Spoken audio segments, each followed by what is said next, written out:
संत स्वामी दीपांकर के साथ केंद्रीय मंत्री सह भाजपा नेता हिंदू स्वाभिमान यात्रा में शामिल होने पहुंचे। भागलपुर।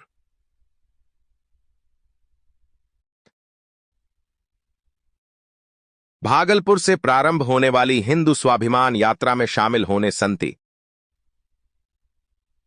स्वामी दीपांकर के साथ केंद्रीय कपड़ा मंत्री सह भाजपा नेता गिरिराज सिंह भागलपुर पहुंचे, जहां संत स्वामी दीपांकर ने कहा कि ये यात्रा अपनों को जोड़ने एवं जातियों में बंटे हिंदुओं को एक करने निकली है। ये यात्रा इस उद्घोष के साथ निकली है, न किसी में दूरी और न किसी में खाई हिंदू, हिंदू भाई भाई करने निकली है।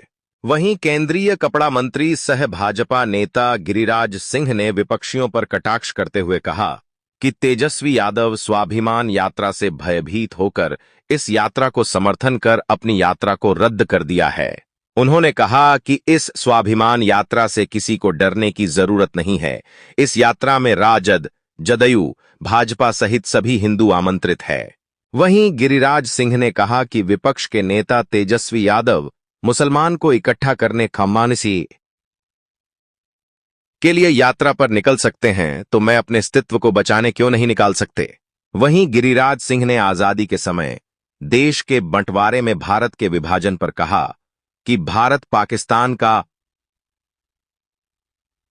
विभाजन गलत हुआ है, जिसके कारण भारत कभी भी सुरक्षित नहीं रहेगा और ना ही भारतीय समाज में समरसता बनेगा।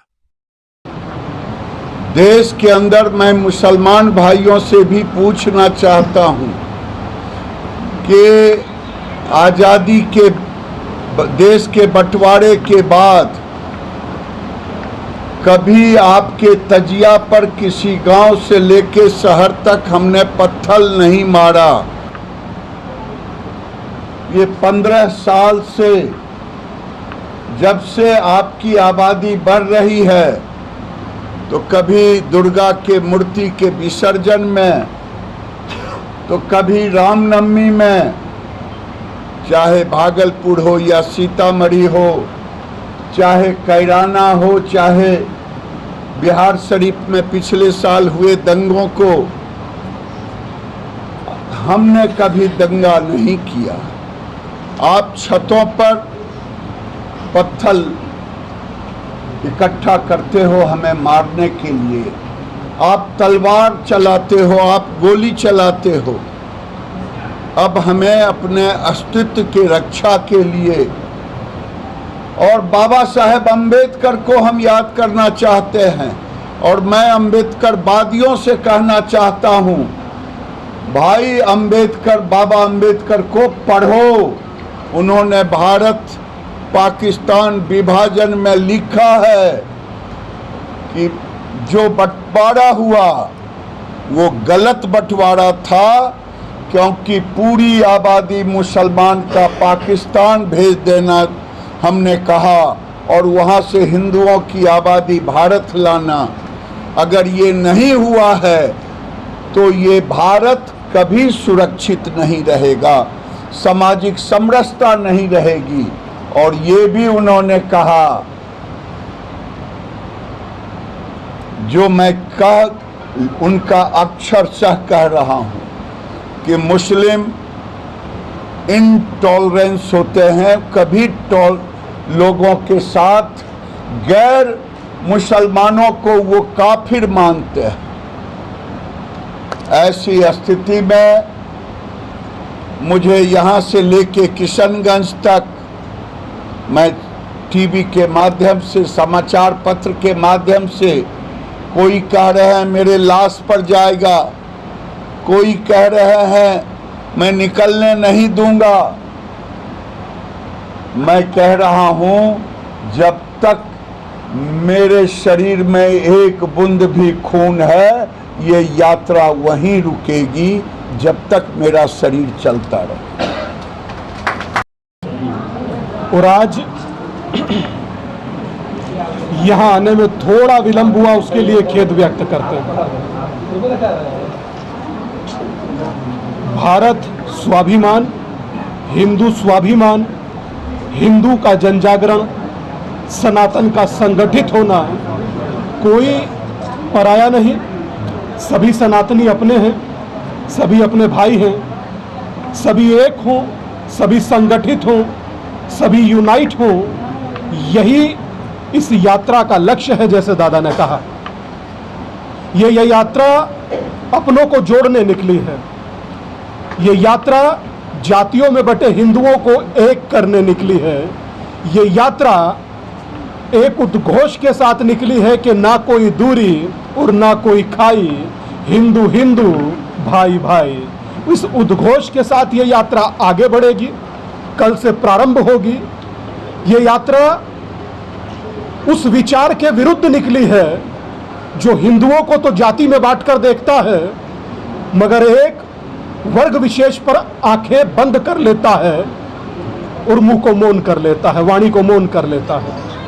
यह यात्रा उस विचार के विरुद्ध निकली है जो बहराइच की घटना करता है और समूचा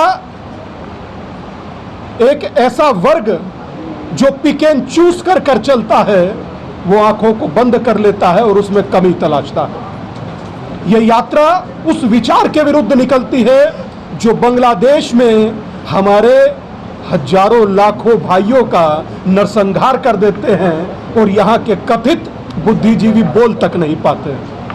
ये यात्रा अपनों को जोड़ने के लक्ष्य के साथ, जैसे अर्जुन का निशाना मछली की आंख था, वैसे इस यात्रा का लक्ष्य है जातियों में बटे हिंदुओं को एक करना है, संकल्पित कराना है और बताना है कि कोई ऊंच नीच नहीं, कोई छोटा बड़ा नहीं, कोई पराया नहीं, हम सब एक हैं और एक होकर रहेंगे।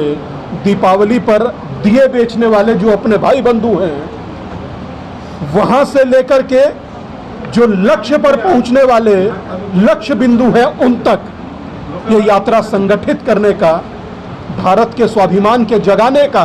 और एक बात और कहूंगा कि ये यात्रा किसी दल की नहीं है, इसे अंडरलाइन कीजिएगा। ये यात्रा किसी दल की नहीं है, ये 80 करोड़ सनातनी हिंदुओं के बल की है, उनके साथ हुए अब तक के छल की है और भविष्य बदल जाए उस कल की है। आप सबका बहुत बहुत आभार। और मैं चाहूंगा दादा, आप दिल पर मत लो। मित्रों, आपने दीपांकर जी की, मैं इतना ही कहूँगा, मुझे खुशी है कि तेजस्वी यादव ने, मुझे सूत्रों से पता चला है,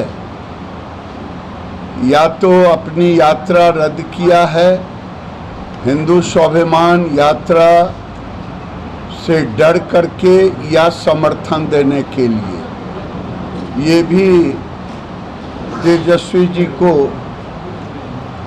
अगर समर्थन देने के लिए तो मैं धन्यवाद देता हूँ, और डरने की कोई ज़रूरत नहीं है। ये यात्रा आरजेडी के भी हिंदुओं को आमंत्रण है, कम्युनिस्ट के भी हिंदुओं को आमंत्रण है, जदयू के भी हिंदुओं को आमंत्रण है, भारतीय जनता पार्टी के भी हिंदुओं को आमंत्रण है।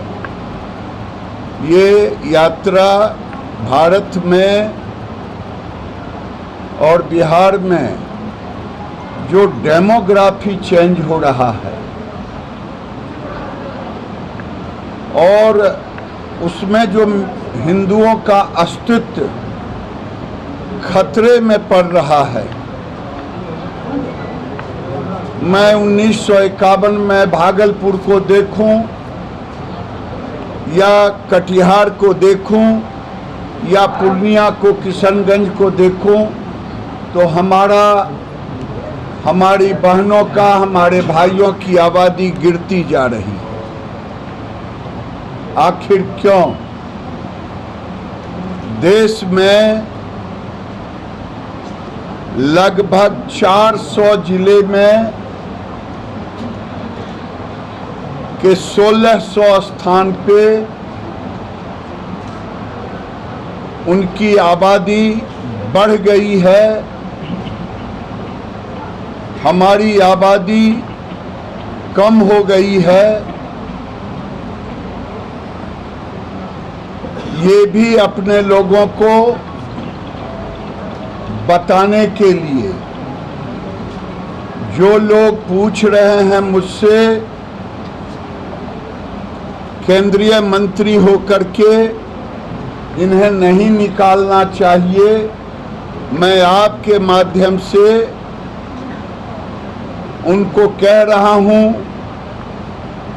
कि अगर विपक्ष के नेता होकर के तेजस्वी यादव मुसलमानों को इकट्ठा करने के लिए निकल सकते हैं तो मैं अपने अस्तित्व को बचाने के लिए क्यों नहीं निकल सकता।